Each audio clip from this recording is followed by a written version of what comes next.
You know, it's interesting when asked to do this interview with Len Dykstra. You know, Lenny was one of my teammates.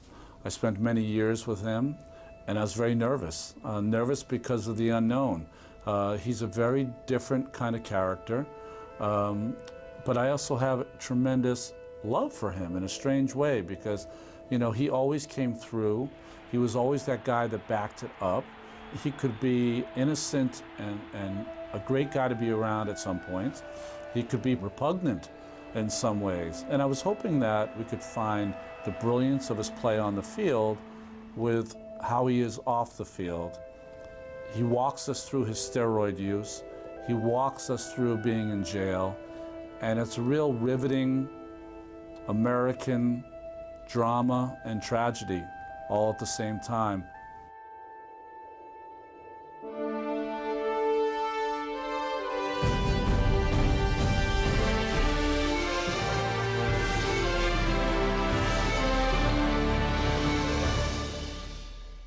Hey, you know what I wanted to find out, because I don't know any of the answers to this. Tell me a little bit about your childhood. Where'd you grow up? You're Southern Cal guy, Yeah, right? yeah. I grew up in a great family. I mean, had brothers, sisters. My parents worked for the phone company. But see, like, I saw them working so hard every day, and like, we'd have to split a hamburger at Bob's Big Boy. So I said, like, I knew my way out of the middle was baseball, because that's what God gave me, that ability to. Because you didn't want to split burgers. Oh no, dude. I wasn't living that way. I had one friend in high school. You know why? I'd have somebody to play catch with. I mean, I was on a mission of mercy to get out of the middle. And baseball was what I had. You know, I was good in school, but I cheated, you know, whatever. So you're telling me you put all your eggs in one basket, and that was baseball was the way you're going to get out of the middle. Yeah, well, it was a good basket because I was the best player everywhere I went. I mean, that wasn't hard. I mean, so at least I knew what I was doing was going to pay me, see. I needed, if I'm going to work my ass off, I got to get paid. I'm adopted. Yeah. I mean, my last name was supposed to be Leswick. You know, that was my last name, yeah. I think. It's on my license. And my grandfather played in the NHL. My uncle played in the NHL. I know the name. Yeah, and then Dykstra, I got adopted by my real dad. That's who my real dad is, because my other dad, the real dad, you get the real dad? Yeah, real no, dad? He shows up. Biological. He shows up when I start making money. It's so funny, so predictable. Predictable. And I say, hey, I don't know you. In fact, why am I talking to you? Because, oh, wait, you want money? Or I don't know what you want. It doesn't matter, because I don't know or need you. I have a dad, and I have a great dad, and it's not you. And I had a great mom. The dad was there that was your dad? Yeah, he was my coach, dude. I used to, you know what I mean? Hit me 5 balls, and he was my dad. I don't need someone, I think the other dude's still above ground, I think. I don't give a though. Because you know why? I don't know him. Was when you got drafted one of the greatest days in the Dykstra household? No, because I got drafted so late, and meaning I should have went in the first, second round. 11th round or something? 13th. 13th. But I went that late because I'm little, meaning, and I didn't fit the mold. And then they draft 18, 19-year-old young studs every year, and they pay them millions, so they have to move them up. So if they move them up, the bottom line is making it to the big leagues, like I told my kid, Cutter, I don't care if you made it to the big leagues. I love you just as much as, I said, by the way, join the other 300 million people that didn't, because it's hard. You gotta either, you gotta be lucky, or you just gotta, you know, be like me. And just like, no denial. Have a single purpose. You know what I find interesting is that the day you came up, it didn't take long before you understood the money of the game more than most people I knew. When you first came up, I remember you used to say, these starting pitchers, this is a joke. They pitch every 5th day and they're making as much money as I'm making. You talked about long-term contracts, platooning with Mookie. What happened with me is I knew that the only way I could get paid is to be an everyday player, or you get labeled as a part-time player and you get put into a category. Lenny Dykstra, the man they call Nails on the Mets ball club, is waiting. Also part of making real money is proving that you can play in October. Now the pitch. And a high fly ball hit the right field. It is fairly deep. It's way back by the wall. He did it! It's a home run! A home run! The Mets win the ball game. Dykstra hits a home run. Lenny Dykstra hit a home run. This ball game is over. You're one of the greatest players in the history of the Mets and the Phillies, and playing in October. Where does that come from? Like, Yeah. am I wrong before Game 3 against Oil Can Boyd that you went up there knowing you were going to hit a home run? I told my wife we're on the bus, and I said, I got to change the momentum. We're down 0-2. We came out before we knew we were down 0-2. We're next time we were on a bus. And by the way, they had a good team. Really good team. Dude, they had a People good forget about that. Well, how did you have the confidence then in Game 3? And I was in the dugout, and I remember looking at you, and you're on the on-deck circle. And this is before the first pitch. And I don't know if you were shouting something at Oil Can or shouting something at yourself. Yeah, and you go up there and hit the ball at the ballpark, and it was one of the most surreal things. By the way, they have a short porch on the right, but that was a bomb. That was a bomb. I've never been in a World Series that a team is down 2-0, and with one swing of the bat, they were back in the series. That's kind of how it felt. Yeah, I mean, it was a momentum changer. And by the way, when it came to the World Series and playoffs, that was my time. He struck him out. Struck him out. The Mets have won the World Series. And they're jamming and By the time the 1986 season ended, Lenny was a world champion, having batted .300 in the postseason. He was now regarded as a money player. But for the next 2 seasons, including a 1988 NLCS in which he hit .429, he could not escape manager Davey Johnson's platoon system. By 1989, Lenny was busting at the seams, demanding to be an everyday player. So in '89, we're playing. This is why I'm like telling Davey every day, play me. Or trade me. Yeah, I can play. So finally, we're in Philly. It's Father's Day in June. And a righty's pitching, so I'm 2 for 2, 1 out on me. And the game was like, I'm in the middle of the game, and Davey says, you're done. I said, like a mother, I went off on him. What? So I sit down in the clubhouse. I said, I just got traded. So, you know, you're in your cubicle, you know, well, not so much a box in the big leagues, it's pretty nice. I used to call it the confessional. Yeah, but you're in there, and I'm waiting, dude. This is different. This is like, I'm waiting for like my life to change. But the funny part is, the last place I thought I was getting traded was the other team's ass I just kicked. But it's like, so I walk in, Joe McIlvain's there. Good dude, by the way. Yeah. He didn't want to trade me. Davey wanted to trade me. And I walk in, this is how it was. This is a business. This is the part, now I'm being serious. No, I Here's the understand. serious part. So I'm walking in, McIlvain.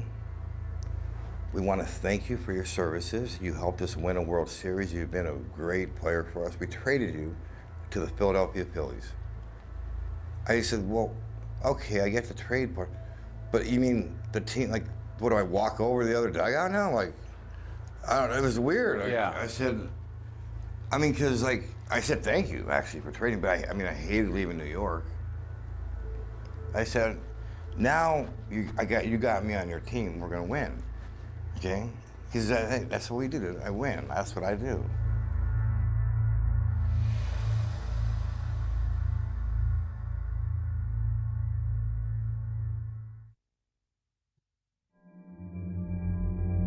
After playing out a transitional 1989 season in which he batted just .237, Lenny was at a make-or-break point in his life.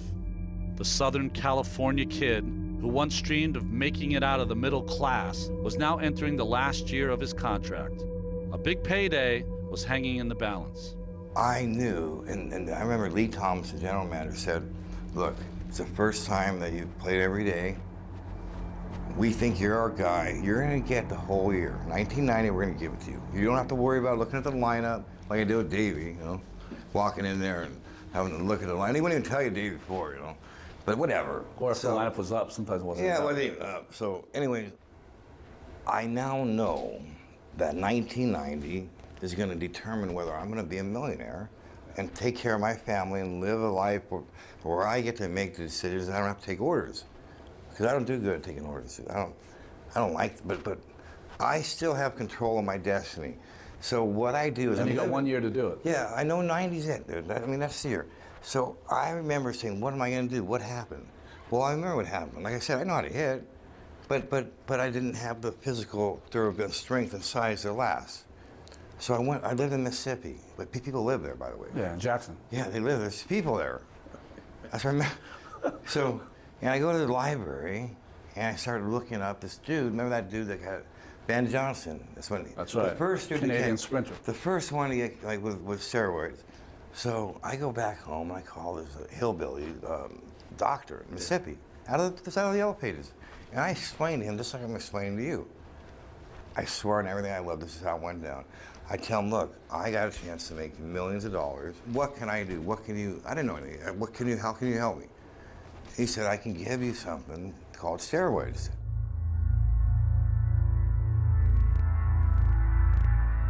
So he gives me the prescription, and I just go wait in line at Rite Aid like normal.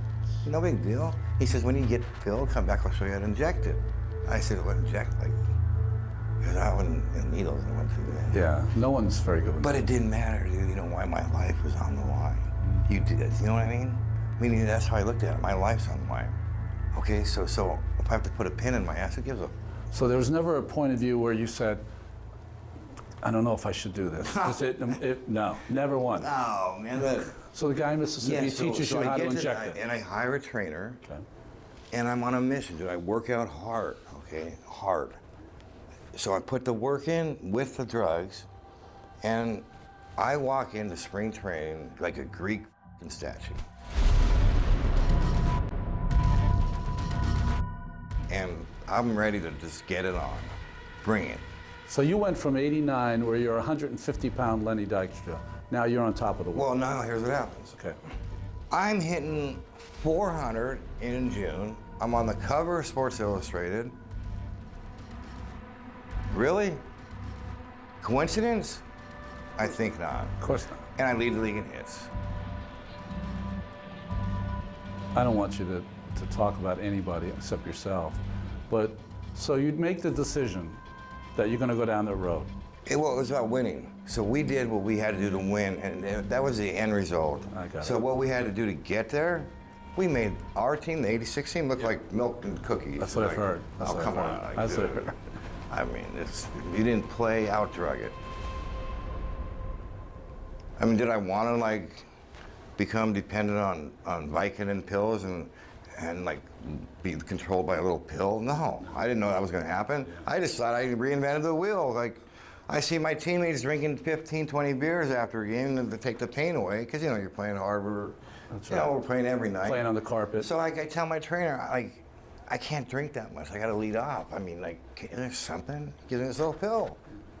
One pill, one drink. I'm like, no. So I did. It worked, by the way. In fact, it worked so good. There's only one player in the history of baseball. History, that's a big statement. Yeah. That's went to the plate the most times, and a left-handed hitter I'm talking about, and that's me. But I got Lou Gehrig, Babe Ruth, wow, me, this little run here. Okay, why? How? Drugs, man.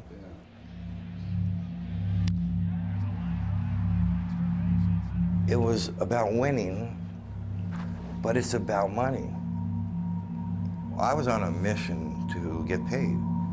That's right. See, money changes the way people think, and it makes people make decisions they wouldn't normally make. So when you're sitting there and you got some person next to you that's loaded up on it, and so wait, you're gonna let him make 30 million? You're gonna go get a real job and take orders from somebody for 80,000? In that 1990 season, Lenny was an all-star. He batted .325 and had more hits than any other player in the National League. When the money was on the line, Lenny hit pay dirt with a $7 million contract extension.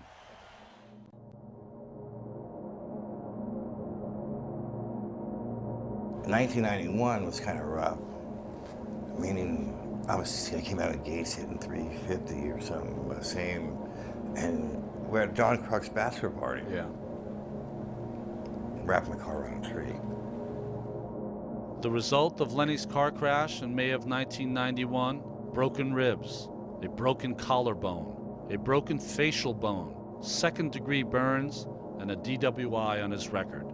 Teammate Darren Dalton, who was riding shotgun, was also badly hurt. The rest of 91 and all of 1992 were injury-riddled for Lenny. Whether it was cracking a collarbone crashing into a center field wall or breaking a hand diving into first base, his no-holds-barred style of play was costing him. Going into 1993, it was contract negotiation time again, and Lenny needed all the help he could get just to stay on the field, let alone put up the big numbers. What happens in 93 is now I become my own chemist. Because what I do, when I know something, I don't know too much about too many things, but the things I know about, or I learn about, or I want to know about, I learn and I study and I work my ass off, just like the stock market. So I learned about steroids. I learned how I became a chemist. So you got your own concoction that worked for you. I was like a chemist. In fact, we got to the point where the guys needed a strep pill, just come to me. I fill them. That season, Lenny batted .305, led the league in hits for the second time, spearheaded the Phillies' trip to the World Series, and finished second to only Barry Bonds in the MVP voting. Once again, Lenny beat the system. He then waited for a life-altering phone call from his agent. So I was at this hotel where we're taping this interview, so I got the call, and the wife, she says, look, we can get you 30. He says, what do you want to do? I said, take it. Wow. Take it. And so I remember I was with a couple, a friend and whoever, and like, I said, I gotta go down. Like, it was weird to get, like, say you're gonna get 30 million bucks, you know? But I was like, it's kind of like sad though. It's kind of, I was happy, but I wasn't alone, but I was alone. You know what I mean? I know exactly what you're saying, because once you make that kind of money, you put yourself on an island kind of deal. Yeah, but mine was different. Like, meaning, so like I went down to have a drink here, you know? Celebrate it. Yeah, and just a drink. And my friend I was with said, oh, I can't, blah, blah. I said, shh. You say, you don't know what this is about. This started a long time, well before I married you.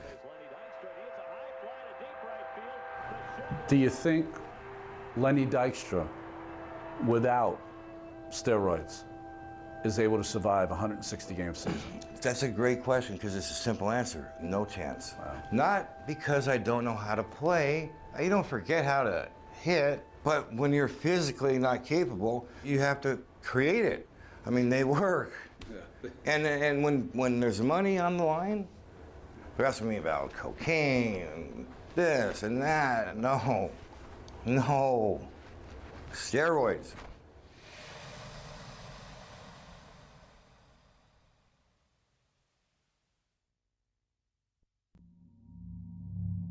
In 1998, after one debilitating injury after another, Lenny Dykstra was told by a spinal surgeon that he could never play baseball again. 14 years of recklessness on and off the field had finally caught up with the man they called Nails. Lenny, however, had completed a mission of getting rich by way of baseball. But playing it safe in retirement and simply sitting on a pile of money, well, that's just not Lenny. After developing and selling a string of car washes in California, he started swinging for the fences by zeroing in on the stock market. And to everyone's surprise, except for Lenny himself, of course, he mastered the world of day trading. Before long, he watched his fortune grow to an estimated $58 million, more than enough to buy Wayne Gretzky's California mansion for $18.5 million. But as daring as he was on the baseball field, Lenny was equally audacious off it. Before he knew it, Lenny, through careless spending, catastrophic business decisions, and defending a list of legal charges brought against him, was broke. With his life in a tailspin, Lenny then found himself the target of bankruptcy fraud and grand theft auto charges, which he would ultimately plead no contest to. The former All-Star, world champion, and owner of a $58 million portfolio was suddenly an inmate in a California state prison. Time served, just over a year. Have I done things I'm not proud of? Yes, I admit that I have. Yeah. Did I do something that where the punishment Warranted going to jail for that my long? freedom, dude. When you Yeah. take someone's freedom away in this country, that's the final straw. I mean, putting you in a cage. Did I do something that I know, but I'm not going to sit here and explain why that is, or because you know what? Some people might think I do deserve to go there. So, but I'm not going to make excuses because people don't want to hear them. But the reality is this, though. There's a reason for everything, and what it did do for me. Okay, when I say do for me, it gave me some clarity. Because, dude, remember. I was on I was on a mission. Nothing like I was flying around the world on my plane, dude. I was out, but I ran over people, dude. I did hurt my family. I am responsible. I don't blame anyone. I became, even when I was home, I wasn't home.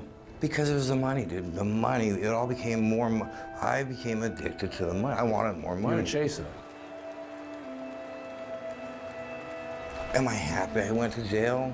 No. Am I upset that I went to? Of course I was upset. I was upset and I was angry, but the reality is, when I look back, I made mistakes. When I got out, my kids became the center of my life. And my ex-wife, we had a great relationship, a great person. And wasn't military, yeah. She's awesome. I mean, I gave her my whole pension.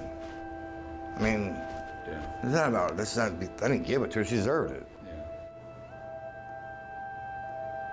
So finally, how do you stop running over people? How do you mend fences with your family, or you're already doing it? Dude, so that's a great question.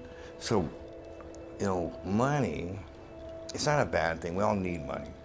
But when it's for the love of money, you do things and you get money the wrong way, and so where I'm going with this is time. See, what I realized in prison is time. It's precious. You can't buy it, dude. That's right. Like wealth can buy a lot of, but time's not for sale. Well, maybe this is where you'll end up. Maybe you'll end up here. I found time. I found being present. Or you nailed time. Nice, And you nailed nice. being present. Nice. And I have. And by the way, will I go back there? Like someone said, are you ever going to be a millionaire? You're going to be a millionaire again? I said, it's not the most important thing to me anymore. I said, like the relationship I have with my kids. I talk to my son every day. I talk to my others every day. And so now I'm back in control of my destiny like baseball. But I'm in control of my destiny now is, it's not about me, dude. It's about humility. I have been humbled, dude.